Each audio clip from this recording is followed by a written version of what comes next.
अपनी पिछली कुछ रिपोर्ट ਵਿੱਚ ਆਪਾਂ ਪੰਜਾਬ ਦੇ ਦਾਗੀ ਟੈਂਟਡ ਪੁਲਿਸ ਅਫਸਰਾਂ ਬਾਰੇ ਗੱਲਬਾਤ ਕੀਤੀ ਹੈ ਤੇ ਕਿਵੇਂ ਉਹਨਾਂ ਨੂੰ ਫੇਵਰਸ ਮਿਲੀਆਂ, ਉਹਨਾਂ ਦੇ ਅਫਸਰਾਂ ਨੇ ਉਹਨਾਂ ਨੂੰ ਤਰੱਕੀਆਂ ਬਖਸ਼ੀਆਂ। ਉਹਨਾਂ ਸਮਿਆਂ ਦੇ ਵਿੱਚ ਜਦੋਂ ਉਹਨਾਂ ਦੇ ਖਿਲਾਫ ਸੰਗੀਨ ਮੁਕੱਦਮੇ ਚੱਲਦੇ ਰਹੇ, ਉਹ ਲੋਕ ਨਾ ਸਿਰਫ ਆਪਣੀ ਸਰਵਿਸ ਦੇ ਵਿੱਚ ਰਹੇ ਜਾਂ ਹੈਗੇ ਨੇ, ਬਲਕਿ ਉਹਨਾਂ ਨੂੰ ਤਰੱਕੀਆਂ ਤੇ ਅਹੁਦੇ ਵੀ ਮਿਲਦੇ ਰਹੇ। ਹੁਣ ਇਸ ਰਿਪੋਰਟ ਨੂੰ ਆਪਾਂ ਇਹਨਾਂ ਹੀ ਦਾਗੀ ਪੁਲਿਸ ਅਫਸਰਾਂ ਦੀ ਲੜੀ ਦੇ ਵਜੋਂ ਵੀ ਵੇਖ ਸਕਦੇ ਹਾਂ ਤੇ ਇੱਕ ਰੀਕਾਲ ਵੀ ਸਮਝ ਸਕਦੇ ਹਾਂ ਉਹਨਾਂ तमाम ਮਾਮਲਿਆਂ ਦੀ ਜੋ ਕਿ ਮੈਂ ਅਲੱਗ-ਅਲੱਗ ਰਿਪੋਰਟਾਂ ਦੇ ਵਿੱਚ ਪਿਛਲੇ ਕਈਆਂ ਸਾਲਾਂ ਦੌਰਾਨ ਚੁੱਕਦਾ ਰਿਹਾ ਹਾਂ ਆਪਣੇ ਇਸੇ ਚੈਨਲ ਦੇ ਉੱਤੇ। ਪੰਜਾਬ ਸਰਕਾਰ ਜਿਹੜੀ ਹੁਣ ਵਿਧਾਨ ਸਭਾ ਦੇ ਵਿੱਚ ਇੱਕ ਅਲੱਗ ਕਾਨੂੰਨ ਲਿਆ ਕੇ ਪੰਜਾਬ ਦੇ ਡੀਜੀਪੀ ਦੀ ਨਿਯੁਕਤੀ ਨੂੰ ਸੂਬੇ ਵੱਲੋਂ ਹੀ ਕਰਨਾ ਚਾਹੁੰਦੀ ਹੈ, ਉਸ ਦੀ ਹੀ ਬਣਾਈ ਗਈ ਇੱਕ ਕਮੇਟੀ ਤੇ ਇੱਕ ਪੈਨਲ ਦੇ ਜ਼ਰੀਏ ਹੀ ਇਹ ਨਿਯੁਕਤੀ ਹੋਵੇ। ਯੂਨੀਅਨ ਪਬਲਿਕ ਸਰਵਿਸ ਕਮਿਸ਼ਨ ਇਸ ਪ੍ਰੋਸੈਸ ਦੇ ਵਿੱਚ ਇਨਵੋਲਵ ਨਾ ਹੋਵੇ, ਕੇਂਦਰ ਕੋਲ ਕੋਈ ਵੀ ਸੂਚੀ ਨਾ ਭੇਜੀ ਜਾਵੇ। ਇਸ ਸੰਬੰਧੀ ਇੱਕ ਬਿੱਲ ਲੈ ਕੇ ਆਈ ਹੈ ਜਿਸ ਨੂੰ ਕਿ ਗਵਰਨਰ ਨੇ ਫਿਲਹਾਲ ਆਪਣੇ ਕੋਲ ਰੋਕ ਕੇ ਰੱਖ ਲਿਆ। ਇਸ ਚੀਜ਼ ਦਾ ਪੂਰਾ ਜਵਾਬ ਵੀ ਪੰਜਾਬ ਦੇ ਰਾਜਪਾਲ ਬਨਵਾਰੀ ਲਾਲ ਪੁਰੋਹਿਤ ਨੇ ਦਿੱਤਾ। ਹਾਲਾਂਕਿ ਚੀਫ ਮਿਨਿਸਟਰ ਤੇ ਬਨਵਾਰੀ ਲਾਲ ਪੁਰੋਹਿਤ ਗਵਰਨਰ ਦੇ ਵਿੱਚ ਆਪਸ ਦਾ ਜਿਹੜਾ ਰੇੜਕਾ ਹੈ ਉਹ ਇੱਕ ਅਲੱਗ ਵਿਵਾਦ ਦਾ ਸਬਬ ਹੈ, ਆਪਾਂ ਵੀਡੀਓ ਪਹਿਲਾਂ ਬਣਾ ਚੁੱਕੇ। ਲੇਕਿਨ ਪੰਜਾਬ ਦੇ ਡੀਜੀਪੀ ਦੀ ਨਿਯੁਕਤੀ ਦੇ ਸੰਦਰਭ ਦੇ ਵਿੱਚ ਅੱਜ ਇਸ ਗੱਲਬਾਤ ਨੂੰ ਦੁਬਾਰਾ ਰੀਕਾਲ ਕਰਨਾ ਇਸ ਵਾਸਤੇ ਜ਼ਰੂਰੀ ਹੋ ਜਾਂਦਾ ਹੈ ਕਿਉਂਕਿ ਪੰਜਾਬ ਦੀਆਂ ਸਰਕਾਰਾਂ, ਨਾ ਸਿਰਫ ਮੌਜੂਦਾ ਸਰਕਾਰ ਬਲਕਿ ਦਹਾਕਿਆਂ ਤੋਂ, ਚਾਹੇ ਕਾਂਗਰਸ ਦੀਆਂ ਸਰਕਾਰਾਂ ਰਹੀਆਂ, ਚਾਹੇ ਅਕਾਲੀ ਦਲ ਦੀਆਂ ਸਰਕਾਰਾਂ ਰਹੀਆਂ, ਇਹਨਾਂ ਸਾਰੀਆਂ ਹੀ ਸਰਕਾਰਾਂ ਦੌਰਾਨ ਟੈਂਟਡ ਤੇ ਦਾਗੀ ਅਫਸਰ ਜੋ ਕਿ ਕਿਸੇ ਨਾ ਕਿਸੇ ਤਰੀਕੇ ਦੇ ਨਾਲ ਲੀਡਰਾਂ ਦੇ ਚਹੇਤੇ ਬਲੂ ਆਈਡ ਬਣ ਗਏ, ਉਹਨਾਂ ਨੂੰ ਤਰੱਕੀਆਂ ਬਖਸ਼ੀਆਂ ਜਾਂਦੀਆਂ ਰਹੀਆਂ ਤੇ ਉਹਨਾਂ ਨੂੰ ਅਹੁਦੇ ਬਖਸ਼ੇ ਜਾਂਦੇ ਰਹੇ। ਪਹਿਲਾਂ ਦੀਆਂ ਅਕਾਲੀਆਂ ਦੀਆਂ ਜਾਂ ਕਾਂਗਰਸ ਦੀਆਂ ਸਰਕਾਰਾਂ ਹੋਣ ਜਾਂ ਫਿਰ ਅੱਜ ਦੀ ਭਗਵੰਤ ਮਾਨ ਦੀ ਸਰਕਾਰ, ਇਹ ਜਿਹੜੀ ਰਿਵਾਇਤ ਪੰਜਾਬ ਦੇ ਵਿੱਚ ਕਲਚਰ ਰਿਹਾ ਹੈ ਜਿਸ ਦੇ ਜ਼ਰੀਏ ਤਾਕਤਵਰ ਤੇ ਸ਼ਕਤੀਸ਼ਾਲੀ ਆਈਪੀਐਸ ਅਫਸਰਾਂ ਦੀ, ਪੁਲਿਸ ਦੇ ਅਫਸਰਾਂ ਦੀ ਲੌਬੀਆਂ ਨੇ ਸਰਕਾਰਾਂ ਨੂੰ ਆਪਣੇ ਇਸ਼ਾਰਿਆਂ ਉੱਤੇ ਨਚਾਇਆ ਹੈ ਜਾਂ ਫਿਰ ਕਹਿ ਲਈਏ ਕਿ ਅਫਸਰ ਖੁਦ ਲੀਡਰਾਂ ਦੇ ਚਹੇਤੇ ਬਣ ਕੇ ਮਨ ਮਰਜ਼ੀ ਮੁਤਾਬਕ ਉਹ ਅਹੁਦੇ ਲੈਣ ਵਿੱਚ ਕਾਮਯਾਬ ਰਹੇ ਨੇ। ਰੂਲਸ ਨੂੰ, ਨਿਯਮਾਂ ਨੂੰ ਛਿੱਕੇ ਉੱਤੇ ਟੰਗ ਕੇ ਆਪਣੇ ਖਿਲਾਫ ਸੰਗੀਨ ਅਪਰਾਧਿਕ ਮਾਮਲਿਆਂ ਦੇ ਵਿੱਚ ਈਵਨ ਚਾਰਜਸ਼ੀਟਾਂ ਤੱਕ ਨੂੰ ਇਗਨੋਰ ਕਰਕੇ ਇੱਥੇ ਪੰਜਾਬ ਦਾ ਡੀਜੀਪੀ ਅਜਿਹੇ ਪੁਲਿਸ ਅਫਸਰਾਂ ਨੂੰ ਲਗਾਇਆ ਗਿਆ ਜਿਨ੍ਹਾਂ ਨੇ ਬਾਅਦ ਦੇ ਵਿੱਚ ਫਿਰ ਸਰਕਾਰਾਂ ਦੇ ਸਿਰਾਂ ਦੇ ਵਿੱਚ ਸੁਆਹੀ ਪਵਾਈ। ਦਾਗੀ ਤੇ ਗਲਤ ਪੁਲਿਸ ਅਫਸਰਾਂ ਨੂੰ ਤਰੱਕੀਆਂ ਦੇਣ ਦੇ ਸਰਕਾਰਾਂ ਵੱਲੋਂ ਇਸ ਰੁਝਾਨ ਨੂੰ ਸਮਝਣ ਲਈ ਸਾਨੂੰ ਅੱਤਵਾਦ ਦੇ ਖਾੜਕੂਵਾਦ ਦੇ ਦੌਰ ਤੋਂ ਸ਼ੁਰੂਆਤ ਕਰਨੀ ਪੈਣੀ ਹੈ ਕਿਉਂਕਿ ਉਸ ਵਕਤ ਜਦੋਂ ਕਿ ਪੰਜਾਬ ਪੁਲਿਸ ਦੇ ਅਫਸਰਾਂ ਦੀਆਂ ਤਾਕਤਾਂ ਅਸੀਮਿਤ ਹੋਇਆ ਕਰਦੀਆਂ ਸਨ, ਆਈਪੀਐਸ ਜਿਹੜਾ ਸੀ ਆਈਐਸ ਨਾਲੋਂ ਮਜ਼ਬੂਤ ਹੋਇਆ ਕਰਦਾ ਸੀ ਤੇ ਸ਼ੁਰੂਆਤ ਉਦੋਂ ਹੀ ਹੋ ਗਈ ਸੀ ਜਦੋਂ ਕੇਪੀਐਸ ਗਿੱਲ ਨੇ, ਪੰਜਾਬ ਦਾ ਜੋ ਡੀਜੀਪੀ ਉਸ ਵਕਤ ਦੇ ਹੋਇਆ ਕਰਦੇ ਸਨ, ਉਹਨਾਂ ਵੱਲੋਂ ਇੱਕ ਸੀਨੀਅਰ ਬਿਊਰੋਕਰੈਟ ਦੀ ਪਤਨੀ ਤੇ ਇੱਕ ਸੀਨੀਅਰ ਮੋਸਟ ਬਿਊਰੋਕਰੈਟ ਰੂਪਨਦੇਵ ਬਜਾਜ ਦੇ ਨਾਲ ਅਫਸਰਾਂ ਦੀ ਇੱਕ ਮਹਿਫਿਲ ਦੇ ਵਿੱਚ ਛੇੜਛਾੜ ਕੀਤੀ ਜਾਂਦੀ ਹੈ, ਜਿਸ ਤੋਂ ਬਾਅਦ ਪੂਰੇ ਦੇ ਪੂਰੇ ਅਫਸਰਸ਼ਾਹਾਂ ਦੀ ਜਮਾਤ ਜਿਹੜੀ ਸੀ ਉਹ ਚੁੱਪ ਕਰਕੇ ਬਹਿ ਗਈ ਸੀ। ਇਸ ਮੁੱਦੇ ਉੱਤੇ ਬੋਲਣ ਦੀ ਕਿਸੇ ਦੀ ਹਿੰਮਤ ਨਹੀਂ ਸੀ। ਉਹ ਤਾਂ ਰੂਪਨਦੇਵ ਬਜਾਜ ਦੀ ਆਪਣੀ ਹਿੰਮਤ ਕਹਿ ਲਈਏ ਜਾਂ ਉਹ ਖੁਦ ਇੱਕ ਸਟਰੋਂਗ ਹੈਡਡ ਮਹਿਲਾ ਅਫਸਰ ਸੀ ਜਿਸ ਨੇ ਕਿ ਅਖੀਰ ਤੱਕ ਇਸ ਲੜਾਈ ਨੂੰ ਲੜਿਆ ਤੇ ਫਾਈਨਲੀ ਕੇਪੀਐਸ ਗਿੱਲ ਨੂੰ ਸੁਪਰੀਮ ਕੋਰਟ ਤੋਂ ਸਜ਼ਾ ਵੀ ਦਵਾਈ। ਸੋ ਉਸੇ ਦੌਰ ਦੇ ਵਿੱਚ ਜਦੋਂ ਕੇਪੀਐਸ ਗਿੱਲ ਇਸ ਤਰੀਕੇ ਦਾ ਮਿਸਕੰਡਕਟ ਹਿਮਾਕਤ ਕਰਦਾ ਹੈ, ਉਸ ਤੋਂ ਬਾਅਦ ਉਸ ਨੂੰ ਪੰਜਾਬ ਦਾ ਡੀਜੀਪੀ ਇੱਕ ਵਾਰ ਨਹੀਂ ਬਲਕਿ ਮਲਟੀਪਲ ਟਾਈਮਸ ਲਗਾਇਆ ਗਿਆ ਤੇ ਉਸ ਤੋਂ ਬਾਅਦ ਉਸ ਨੂੰ ਐਕਸਟੈਂਸ਼ਨ ਉੱਤੇ ਐਕਸਟੈਂਸ਼ਨ ਦਿੱਤੀ ਗਈ। ਠੀਕ ਹੈ, ਬਹੁਤ ਸੇ ਲੋਕ ਕਹਿ ਸਕਦੇ ਨੇ ਕਿ ਕੇਪੀਐਸ ਗਿੱਲ ਬਹੁਤ ਇਫੈਕਟਿਵ ਸੀ, ਅੱਤਵਾਦ ਖਾੜਕੂਵਾਦ ਦੇ ਖਿਲਾਫ ਲੜਾਈ ਲੜਨ ਦੇ ਵਿੱਚ ਬਹੁਤ ਹੀ ਇਫੈਕਟਿਵ ਤਰੀਕੇ ਦੇ ਨਾਲ ਉਹਨਾਂ ਨੇ ਪੰਜਾਬ ਦਾ ਜਿਹੜਾ ਟੈਰਰਿਜ਼ਮ ਸੀ ਉਸ ਨੂੰ ਖਤਮ ਕੀਤਾ ਉਸ ਵਕਤ। ਲੇਕਿਨ ਉਸ ਦੇ ਵਿੱਚ ਹਿਊਮਨ ਰਾਈਟ ਐਟਰੋਸਿਟੀਜ਼ ਵੀ ਬਹੁਤ ਜ਼ਿਆਦਾ ਹੋਈਆਂ, ਉਹਨਾਂ ਚੀਜ਼ਾਂ ਨੂੰ ਵੀ ਅੱਖਾਂ ਪਰੋਖੇ ਨਹੀਂ ਕੀਤਾ ਜਾ ਸਕਦਾ। ਲੇਕਿਨ ਇਹ ਉਸ ਵਕਤ ਤੋਂ ਕਲਚਰ ਸ਼ੁਰੂ ਹੁੰਦਾ ਹੈ। ਲੇਟ 80s ਅਤੇ ਅਰਲੀ 90s ਦੀ ਇਹਨਾਂ ਮਾੜੀਆਂ ਮਿਸਾਲਾਂ ਨੇ ਹੀ ਪੰਜਾਬ ਪੁਲਿਸ ਦੇ ਉਸ ਸਿੰਡਰੋਮ ਨੂੰ ਸ਼ਾਇਦ ਜਨਮ ਦਿੱਤਾ ਜਿਸ ਤਹਿਤ ਕਿ ਉਹ ਅਫਸਰ ਜੋ ਕਿ ਉਹਨਾਂ ਸਮਿਆਂ ਦੇ ਵਿੱਚ ਜ਼ਿਲ੍ਹਿਆਂ ਦੇ ਐਸਐਸਪੀ ਹੋਇਆ ਕਰਦੇ ਸਨ, ਬਾਅਦ ਦੇ ਵਿੱਚ ਉਹਨਾਂ ਨੇ ਡੀਜੀਪੀ ਬਣਨਾ ਸੀ ਕਿਸੇ ਸਮਿਆਂ ਦੇ ਉੱਤੇ ਜਾ ਕੇ, ਜਿਹਦੇ ਵਿੱਚ ਸੁਮੇਧ ਸਿੰਘ ਸੈਣੀ ਵਰਗੇ ਅਫਸਰ ਨੇ। ਉਹਨਾਂ ਨੂੰ ਇਹ ਚੀਜ਼ ਸਮਝ ਆ ਗਈ ਕਿ ਪੁਲਿਸ ਅਫਸਰਾਂ ਨੂੰ ਕਿਸੇ ਨਾ ਕਿਸੇ ਲੈਵਲ ਦੇ ਉੱਤੇ ਇੱਕ ਇਮਿਊਨਿਟੀ ਹਮੇਸ਼ਾ ਹੀ ਰਹਿੰਦੀ ਹੈ, ਯਾਨੀ ਕਿ ਕੋਈ ਵੀ ਤੁਸੀਂ ਕਾਰਾ ਅਜਿਹਾ ਕਰ ਦਿਓ ਜੋ ਕਿ ਮਿਸਕੰਡਕਟ ਹੋਵੇ, ਤੁਹਾਡੇ ਤੋਂ ਛੇਤੀ ਕੋਈ ਪੁੱਛਦਾ ਨਹੀਂ, ਤੁਸੀਂ ਆਪਣੇ ਕੰਮ ਦੇ ਵਿੱਚ ਇਫੈਕਟਿਵ ਮੰਨੇ ਜਾਂਦੇ ਹੋ, ਥੋੜ੍ਹੀ ਬਹੁਤ ਤੁਸੀਂ ਪਰਸੈਪਸ਼ਨ ਨੂੰ ਚੰਗਾ ਮੈਨੇਜ ਕਰ ਰੱਖਿਆ ਹੈ, ਲੀਡਰਾਂ ਦੇ ਨਾਲ ਤੁਹਾਡੀ ਚੰਗੀ ਸਾਂਝ ਜੇ ਹੈਗੀ ਹੈ, ਉਹਨਾਂ ਦੀ ਤੁਸੀਂ ਗੁੱਡ ਬੁੱਕਸ ਦੇ ਵਿੱਚ ਜੇ ਰਹਿੰਦੇ ਹੋ, ਤਾਂ ਉਸ ਤੋਂ ਬਾਅਦ ਤੁਹਾਡੇ ਲਈ ਸੂਬੇ ਦੇ ਟੌਪ ਮੋਸਟ ਪੁਲਿਸ ਪੋਜੀਸ਼ਨ ਦੇ ਉੱਤੇ ਪਹੁੰਚਣਾ ਕੋਈ ਰਾਕਟ ਸਾਇੰਸ ਨਹੀਂ ਹੈ। ਤੇ ਸਿਆਸੀ ਲੀਡਰਾਂ ਦੀ ਗੁੱਡ ਬੁੱਕਸ ਦੇ ਵਿੱਚ ਰਹਿ ਕੇ ਜਾਂ ਫਿਰ ਦੂਸਰੇ ਪਾਸੇ ਕਹਿ ਲਈਏ ਕਿ ਸਿਆਸੀ ਲੀਡਰਾਂ ਵੱਲੋਂ ਆਪਣੇ ਚਹੇਤਿਆਂ ਨੂੰ ਡੀਜੀਪੀ ਬਣਾਉਣ ਦਾ, ਆਊਟ ਆਫ ਵੇ ਜਾ ਕੇ, ਆਊਟ ਆਫ ਟਰਨ ਜਾ ਕੇ ਡੀਜੀਪੀ ਬਣਾਉਣ ਦਾ ਸਿਲਸਿਲਾ ਇਹ ਕੈਪਟਨ ਅਮਰਿੰਦਰ ਸਿੰਘ ਦੀ ਸਰਕਾਰ ਦੇ ਵਿੱਚ 2002 ਤੋਂ 2007 ਦੇ ਵਿੱਚ ਸ਼ੁਰੂ ਹੁੰਦਾ ਹੈ। ਡੀਜੀਪੀ ਸਰਬਦੀਪ ਸਿੰਘ ਵਿਰਕ ਬਣਦੇ ਹੈਗੇ ਨੇ, ਜਿਨ੍ਹਾਂ ਉੱਤੇ ਬਾਅਦ ਦੇ ਵਿੱਚ ਇਲਜ਼ਾਮ ਅਕਾਲੀ ਦਲ ਨੇ ਲਾਏ ਕਿ ਪੋਲੀਟੀਕਲ ਇੰਟੈਲੀਜੈਂਸ ਗੈਦਰ ਕਰਨ ਦੇ ਵਿੱਚ ਵੀ ਸੂਬੇ ਦਾ ਟੌਪ ਮੋਸਟ ਪੁਲਿਸ ਫੰਕਸ਼ਨਰੀ ਯਾਨੀ ਕਿ ਪੁਲਿਸ ਦਾ ਡੀਜੀਪੀ ਲੱਗਿਆ ਹੋਇਆ, ਜਿਸ ਤੋਂ ਬਾਅਦ ਇਲੈਕਸ਼ਨ ਕਮਿਸ਼ਨ ਨੇ ਵੀ ਇਸ ਚੀਜ਼ ਦਾ ਨੋਟਿਸ ਲਿਆ। ਬਾਅਦ ਦੇ ਵਿੱਚ ਬਹੁਤ ਸੀ ਹੋਰ ਘਟਨਾਵਾਂ ਹੋਈਆਂ, ਈਵਨ ਡੀਜੀਪੀ ਵਿਰਕ ਨੂੰ ਗ੍ਰਿਫਤਾਰ ਤੱਕ ਵੀ ਇੱਕ ਕਰਪਸ਼ਨ ਦੇ ਕੇਸ ਦੇ ਵਿੱਚ, ਐਲਿਜਡ ਕਰਪਸ਼ਨ ਦੇ ਕੇਸ ਦੇ ਵਿੱਚ ਕੀਤਾ ਗਿਆ। ਇੱਥੇ ਜਿੰਨੀ ਵੀ ਗੱਲਬਾਤ ਆਪਾਂ ਕਰਦੇ ਪਏ ਹਾਂ ਉਸ ਦਾ ਸੰਦਰਭ ਅੱਜ ਦੀ ਸਥਿਤੀ ਦੇ ਨਾਲ ਵੀ ਜੁੜਦਾ ਹੈ, ਕਿਉਂਕਿ ਸਵਾਲ ਇਹੀ ਉੱਠਦਾ ਪਿਆ ਹੈ ਕਿ ਚੁਣੀਆਂ ਹੋਈਆਂ ਸਰਕਾਰਾਂ ਨੂੰ ਆਪਣੀ ਮਰਜ਼ੀ ਦੇ ਨਾਲ ਡੀਜੀਪੀ ਚੁਣਨ ਦਾ ਹੱਕ ਕਿਉਂ ਨਹੀਂ ਹੋਣਾ ਚਾਹੀਦਾ, ਕਿਉਂ ਇੱਕ ਸੂਬੇ ਦਾ ਪੈਨਲ ਡੀਜੀਪੀ ਦੀ ਚੋਣ ਕਰੇ, ਜਿਵੇਂ ਕਿ ਇਸ ਬਿੱਲ ਦੇ ਵਿੱਚ ਕੋਸ਼ਿਸ਼ ਕੀਤੀ ਗਈ, ਜਿਸ ਨੂੰ ਹੁਣ ਗਵਰਨਰ ਨੇ ਆਪਣੇ ਕੋਲ ਹੋਲਡ ਕੀਤਾ ਹੋਇਆ ਹੈ। 2007 ਤੋਂ ਬਾਅਦ ਅਕਾਲੀ ਦਲ ਦੀ 10 ਸਾਲ ਸਰਕਾਰ ਰਹਿੰਦੀ ਹੈ ਤੇ 2012 ਦੇ ਵਿੱਚ ਡੀਜੀਪੀ ਸੁਮੇਧ ਸਿੰਘ ਸੈਣੀ ਨੂੰ ਲਾਇਆ ਜਾਂਦਾ ਹੈ। ਨੀਡਲੈਸ ਟੂ ਸੇ ਮੇਰੀਆਂ ਬੜੀਆਂ ਡਿਟੇਲਡ ਰਿਪੋਰਟਸ ਹੈਗੀਆਂ ਨੇ, ਮੈਂ ਦੁਬਾਰਾ ਜ਼ਿਕਰ ਨਹੀਂ ਕਰਾਂਗਾ। ਬਾਦਲਾਂ ਦੇ ਖਿਲਾਫ, ਪ੍ਰਕਾਸ਼ ਸਿੰਘ ਬਾਦਲ, ਸੁਖਬੀਰ ਸਿੰਘ ਬਾਦਲ ਦੇ ਖਿਲਾਫ ਜਿਹੜੇ ਡਿਸਪ੍ਰੋਪੋਰਸ਼ਨੇਟ ਐਸੈਟ ਦੇ ਕੇਸ ਸੀ, ਉਹਨਾਂ ਨੂੰ ਕਿਵੇਂ ਅਦਾਲਤਾਂ ਦੇ ਵਿੱਚ ਡਾਇਲੂਟ ਹੁੰਦਾ ਹੋਇਆ ਵੇਖਿਆ ਗਿਆ, ਕਿਵੇਂ ਜਿਹੜੇ ਗਵਾਹ ਸੀ ਉਹ ਮੁੱਕਰੇ। ਗਵਾਹ ਤਾਂ ਛੱਡੋ, ਜਿਹੜੇ ਤਫਤੀਸ਼ੀਆ ਅਫਸਰ ਸਨ, ਡੀਏਜੀ ਲੈਵਲ ਦੇ ਅਧਿਕਾਰੀ, ਉਹ ਵੀ ਅਦਾਲਤਾਂ ਦੇ ਵਿੱਚ ਮੁੱਕਰ ਗਏ। ਇਸੇ ਚੈਨਲ ਉੱਤੇ ਬਹੁਤ ਅਜਿਹੀਆਂ ਰਿਪੋਰਟਸ ਪਈਆਂ ਨੇ ਜਿਨ੍ਹਾਂ ਦੇ ਵਿੱਚ ਆਪਾਂ ਬਹੁਤ ਗਹਿਰਾਈ ਦੇ ਵਿੱਚ ਜਾ ਕੇ ਉਹਨਾਂ ਅਫਸਰਾਂ ਦੀ ਭੂਮਿਕਾ ਨੂੰ ਸਟੱਡੀ ਕੀਤਾ ਹੈ। BS ਉੱਪਲ, ਉਹ ਜਿਹੜੇ ਡੀਏਜੀ ਸੀ ਜਿਨ੍ਹਾਂ ਨੇ ਤਫਤੀਸ਼ ਕੀਤੀ ਸੀ ਇਸ ਡਿਸਪ੍ਰੋਪੋਰਸ਼ਨੇਟ ਐਸੈਟ ਦੀ, ਉਹ ਅਦਾਲਤ ਦੇ ਵਿੱਚ ਜਾ ਕੇ ਮੁਨਕਰ ਹੋ ਜਾਂਦੇ ਨੇ। ਉਹਨਾਂ ਨੂੰ ਅਦਾਲਤ ਦੇ ਵਿੱਚ ਜਿਹੜੀ ਪਰਜੂਰੀ ਦੀ ਪ੍ਰੋਸੀਡਿੰਗਸ ਦਾ ਸਾਹਮਣਾ ਕਰਨਾ ਪੈਂਦਾ ਤੇ ਬਾਅਦ ਦੇ ਵਿੱਚ ਕੇਸ ਨੂੰ ਖੁਰਦ-ਬੁਰਦ ਕਰਤਾ ਜਾਂਦਾ ਹੈ। ਖੁਦ ਸੁਮੇਧ ਸਿੰਘ ਸੈਣੀ ਚਾਰਜ ਸ਼ੀਟਡ ਸਨ ਜਿਸ ਵਕਤ ਉਹਨਾਂ ਨੂੰ 2012 ਦੇ ਵਿੱਚ ਡੀਜੀਪੀ ਬਣਾਇਆ ਜਾਂਦਾ ਹੈ। ਉਸ ਵਕਤ ਦਿੱਲੀ ਦੀ ਅਦਾਲਤ ਵੱਲੋਂ ਉਹਨਾਂ ਨੂੰ ਚਾਰਜ ਸ਼ੀਟ ਕੀਤਾ ਜਾਂਦਾ ਹੈ ਉਸ ਕੇਸ ਦੇ ਵਿੱਚ, ਜਿਸ ਵਿੱਚ ਕਿ ਲੁਧਿਆਣਾ ਦੇ ਇੱਕ ਬਿਜ਼ਨਸ ਫੈਮਿਲੀ ਦੇ 3 ਜੀਆਂ ਨੂੰ ਅਦਾਲਤ Punjab and Haryana high court ਦੇ ਕੰਪਲੈਕਸ ਦੇ ਵਿੱਚੋਂ ਕਿਡਨੈਪ ਕਰਕੇ ਉਹਨਾਂ ਨੂੰ ਗਾਇਬ ਕਰਤਾ ਗਿਆ। ਉਹਨਾਂ ਦੀ ਲਾਸ਼ਾਂ ਅੱਜ ਤੱਕ ਨਹੀਂ ਲੱਭੀਆਂ। ਉਸ ਕੇਸ ਦੇ ਵਿੱਚ CBI ਦੀ ਇਨਕੁਆਇਰੀ ਨੇ ਸੁਮੇਧ ਸਿੰਘ ਸੈਣੀ ਦੀ ਭੂਮਿਕਾ ਨੂੰ ਨਿਖਾਰ ਕੇ ਕੁਝ ਮਹੀਨਿਆਂ ਦੇ ਵਿੱਚ ਸਾਹਮਣੇ ਰੱਖਤਾ। ਅੱਜ 30 ਸਾਲ ਹੋਣ ਨੂੰ ਆ ਗਏ ਨੇ। ਉਹ ਫਾਈਲ ਅਦਾਲਤ ਦੇ ਵਿੱਚ, ਹਾਈ ਕੋਰਟ ਦੇ ਵਿੱਚ, ਦਿੱਲੀ ਹਾਈ ਕੋਰਟ ਦੇ ਵਿੱਚ ਉਹ ਕੇਸ ਉੱਥੇ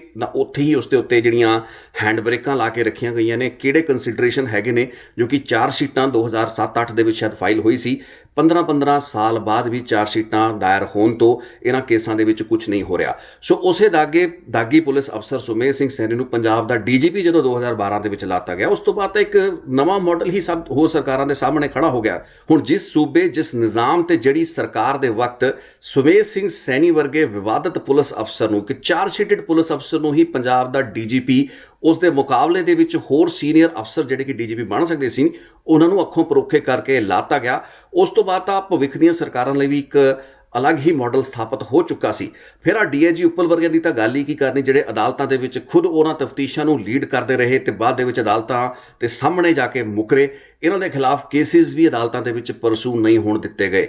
ਸੋ ਜਿਹੜੀ ਮਾੜੀ ਰਿਵਾਇਤ ਅਕਾਲੀ ਦਲ ਨੇ ਆਪਣੀ 10 ਸਾਲਾਂ ਦੀ ਸਰਕਾਰ ਦੌਰਾਨ, ਆਪਣੇ ਕਾਰਜਕਾਲ ਦੌਰਾਨ ਸਥਾਪਿਤ ਕੀਤੀ, ਉਸ ਨੂੰ 2 ਕਦਮ ਹੋਰ ਅੱਗੇ ਕੈਪਟਨ ਅਮਰਿੰਦਰ ਸਿੰਘ ਲਿਜਾਂਦੇ ਨੇ। ਉਹੀ DIG ਉੱਪਲ ਨੂੰ ਪੰਜਾਬ ਦਾ ਵਿਜੀਲੈਂਸ ਡਾਇਰੈਕਟਰ ਲਾਤਾ ਜਾਂਦਾ ਹੈ। ਹੁਣ ਤੁਸੀਂ ਤਰਾਸਦੀ ਵੇਖੋ ਕਿ ਬਾਦਲਾਂ ਦੇ ਡਿਸਪ੍ਰੋਪੋਰਸ਼ਨੇਟ ਐਸੈਟਸ ਵਿੱਚ ਅਦਾਲਤਾਂ ਦੇ ਸਾਹਮਣੇ ਮੁੱਕਰਨ ਵਾਲਾ ਅਫਸਰ ਪੰਜਾਬ ਵਿਜੀਲੈਂਸ ਬਿਊਰੋ ਦਾ ਡਾਇਰੈਕਟਰ ਬਣ ਗਏ। ਉਸ ਵਕਤ ਦੇ ਮੁੱਖ ਮੰਤਰੀ ਕਿ ਕੈਪਟਨ ਅਮਰਿੰਦਰ ਸਿੰਘ ਦੇ ਖਿਲਾਫ ਜਿਹੜੇ ਕੁਝ ਕੇਸਿਸ ਰਜਿਸਟਰ ਕੀਤੇ ਗਏ ਸਨ ਬਾਦਲਾਂ ਦੇ ਸਮਿਆਂ ਦੇ ਉੱਤੇ, ਲੁਧਿਆਣਾ ਇੰਪਰੂਵਮੈਂਟ ਟਰਸਟ ਦਾ ਮਾਮਲਾ ਸੀ, ਅੰਮ੍ਰਿਤਸਰ ਦੇ ਵਿੱਚ ਇੱਕ ਲੈਂਡ ਸਕੈਮ ਦੀ ਗੱਲਬਾਤ ਸੀ, ਉਹਨਾਂ ਕੇਸਾਂ ਦੇ ਵਿੱਚ ਫਾਈਨਲੀ ਕੈਪਟਨ ਅਮਰਿੰਦਰ ਸਿੰਘ ਵੀ ਬਾਇਜ਼ਤ ਬਰੀ ਹੁੰਦੇ ਨੇ ਉਸ ਵਕਤ, ਜਦੋਂ ਕਿ ਇਹੀ ਅਫਸਰ ਵਿਜੀਲੈਂਸ ਬਿਊਰੋ ਦਾ ਡਾਇਰੈਕਟਰ ਹੁੰਦਾ ਹੈ। ਜਿਸ ਤੋਂ ਬਾਅਦ ਅੱਜ ਸੁਣਿਆ ਜਾਂਦਾ ਕਿ ਅਫਸਰ ਇਸ ਵਕਤ ਭਾਰਤ ਦੇ ਵਿੱਚ ਨਹੀਂ ਨੇ, ਪੰਜਾਬ ਛੱਡ ਕੇ ਜਾ ਚੁੱਕੇ ਨੇ। ਇਹੀ ਉਹ ਸਮਾਂ ਸੀ। ਆਪਾਂ DIG ਇੰਦਰਬੀਰ ਦੀ ਗੱਲ ਕੀਤੀ, 2017 ਦਾ ਆਪਾਂ ਜ਼ਿਕਰ ਕੀਤਾ ਸੀ ਕਿ ਅਜਿਹਾ ਕੇਸ ਸੀ ਜਿੱਥੇ ਕਿ ਸੰਗਰੂਰ ਦੇ ਵਿੱਚ ਇੱਕ ਘਟਨਾ ਹੋਈ ਸੀ, ਜਿਸ ਵਿੱਚ ਕਿ ਕੁਝ ਕਿਸਾਨਾਂ ਨੂੰ ਇਸ ਤਰੀਕੇ ਦਾ ਡਰ ਦਿਖਾ ਕੇ ਉਹਨਾਂ ਤੋਂ ਲੱਖਾਂ ਰੁਪਏ ਦੀ ਵਸੂਲੀ ਦਾ ਇੱਕ ਮਾਮਲਾ ਆਉਂਦਾ ਹੈ, ਜਿਸ ਵਿੱਚ DIG ਇੰਦਰਬੀਰ ਦੇ ਉੱਤੇ ਇਲਜ਼ਾਮ ਲੱਗਦੇ ਨੇ। ਉਸ ਤੋਂ ਬਾਅਦ ਇਸ ਚੀਜ਼ ਦੀ ਇਨਕੁਆਇਰੀ ਤਤਕਾਲੀ ਸੰਗਰੂਰ ਦੇ SSP ਨੇ ਕੀਤੀ ਤੇ ਬਾਅਦ ਦੇ ਵਿੱਚ ਰਿਪੋਰਟ ਜਿਹੜੀ ਸੀ ਉਹ ਭੇਜੀ ਗਈ, ਜਿਸ ਵਿੱਚ ਕਿਹਾ ਗਿਆ ਕਿ ਕਾਰਵਾਈ ਜਿਹੜੀ ਹੈ ਇਸ ਪੁਲਿਸ ਅਫਸਰ ਦੇ ਖਿਲਾਫ ਕੀਤੀ ਜਾਏ। ਆਪਾਂ 1-2 ਰਿਪੋਰਟਾਂ ਪਹਿਲਾਂ ਹੀ DIG ਇੰਦਰਬੀਰ ਨੂੰ ਬਹੁਤ ਡਿਟੇਲ ਦੇ ਵਿੱਚ ਡਿਸਕਸ ਕੀਤਾ ਹੈ। ਉਸ ਮਾਮਲੇ ਦੇ ਵਿੱਚ ਵੀ 2021 ਦੇ ਵਿੱਚ, ਫਰਵਰੀ 2021 ਦੇ ਵਿੱਚ DIG, ਉਸ ਵਕਤ ਤਾਂ AIG ਸੀ, AIG ਇੰਦਰਬੀਰ ਦੀ ਤਰੱਕੀ ਦਾ ਕੇਸ, ਯਾਨੀ ਕਿ ਉਹਨਾਂ ਨੂੰ AIG ਤੋਂ DIG ਬਣਾਉਣ ਦਾ ਇੱਕ ਕੇਸ ਬਣਾ ਕੇ ਪੰਜਾਬ ਸਰਕਾਰ ਨੇ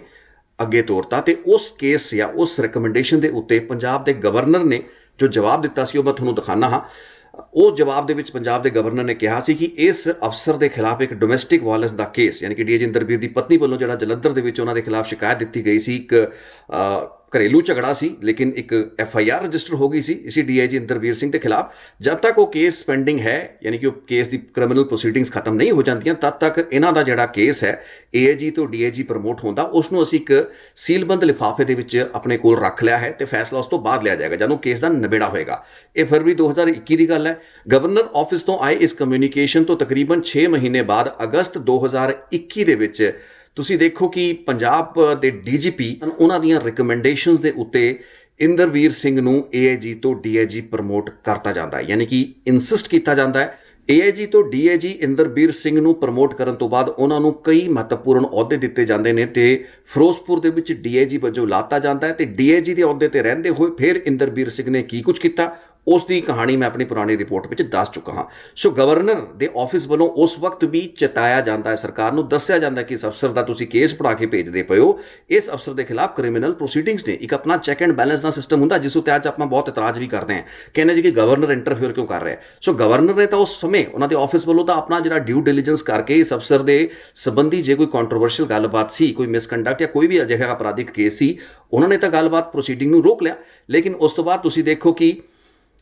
ਉਸ ਨੂੰ ਏਆਈਜੀ ਤੋਂ ਡੀਆਈਜੀ ਪ੍ਰਮੋਟ ਕਰਤਾ ਗਿਆ ਤੇ ਕ੍ਰਿਮੀਨਲ ਜਿਹੜਾ ਕੇਸ ਹੈ ਉਹ ਸ਼ਾਇਦ ਅੱਜ ਵੀ ਚੱਲਦਾ ਹੋਏਗਾ, ਉਹ ਕੇਸ ਉਸ ਵਕਤ ਤੱਕ ਹੱਲ ਨਹੀਂ ਸੀ ਹੋਇਆ, ਲੇਕਿਨ ਉਸਦੇ ਸਭ ਦੇ ਚੱਲਦਿਆਂ ਹੋਇਆ ਡੀਆਈਜੀ ਪ੍ਰਮੋਟ ਹੋ ਜਾਂਦੇ ਨੇ ਇੰਦਰਬੀਰ ਸਿੰਘ। ਚਲੋ ਆਪਾਂ ਇੰਦਰਬੀਰ ਤੋਂ ਅੱਗੇ ਮੂਵ ਕਰੀਏ। ਹੁਣ ਆਪਾਂ ਮੌਜੂਦਾ ਸਰਕਾਰ ਦੀ ਗੱਲ ਕਰ ਲਈ, ਠੀਕ ਹੈ। ਅਕਾਲੀ ਸਰਕਾਰਾਂ ਦੇ ਵਕਤਾਂ ਦੇ ਉੱਤੇ ਤੁਸੀਂ ਸੁਮੇਰ ਸਿੰਘ ਸੈਣੀ ਨੂੰ ਇਸ ਤਰੀਕੇ ਦੇ ਨਾਲ ਡੀਜੀਪੀ ਬਣਾਉਂਦੇ ਹੋ, ਕੈਪਟਨ ਅਮਰਿੰਦਰ ਸਿੰਘ ਨੇ ਬੀਐਸ ਉੱਪਲ ਨੂੰ ਵਿਜੀਲੈਂਸ ਦਾ ਡਾਇਰੈਕਟਰ ਬਣਾਤਾ, ਇੰਦਰਬੀਰ ਨੂੰ ਏਆਈਜੀ ਤੋਂ ਡੀਆਈਜੀ ਉਹਨਾਂ ਸਮਿਆਂ ਦੇ ਵਿੱਚ ਬਣਾਤਾ। ਇੱਥੇ ਮੈਨੂੰ ਇਸ ਗੱਲਬਾਤ ਨੂੰ ਕਹਿਣ ਦੇ ਵਿੱਚ ਬਿਲਕੁਲ ਵੀ ਸੰਕੋਚ ਨਹੀਂ ਕਿ ਭਗਵੰਤ ਮਾਨ ਤੇ ਆਮ ਆਦਮੀ ਪਾਰਟੀ ਦੀ ਸਰਕਾਰ ਵੀ ਠੀਕ ਉਸੇ ਨਕਸ਼ੇ ਕਦਮ ਉੱਤੇ ਚੱਲਦੀ ਪਈ ਹੈ ਜਿਸ ਉੱਤੇ ਪਹਿਲੀਆਂ ਸਰਕਾਰਾਂ ਤੁਰੀਆਂ। ਅਕਾਲੀ ਦਲ ਦੀ ਸਰਕਾਰ ਤੁਰੀ, ਕੈਪਟਨ ਅਮਰਿੰਦਰ ਸਿੰਘ ਦੀ ਸਰਕਾਰ ਤੁਰੀ।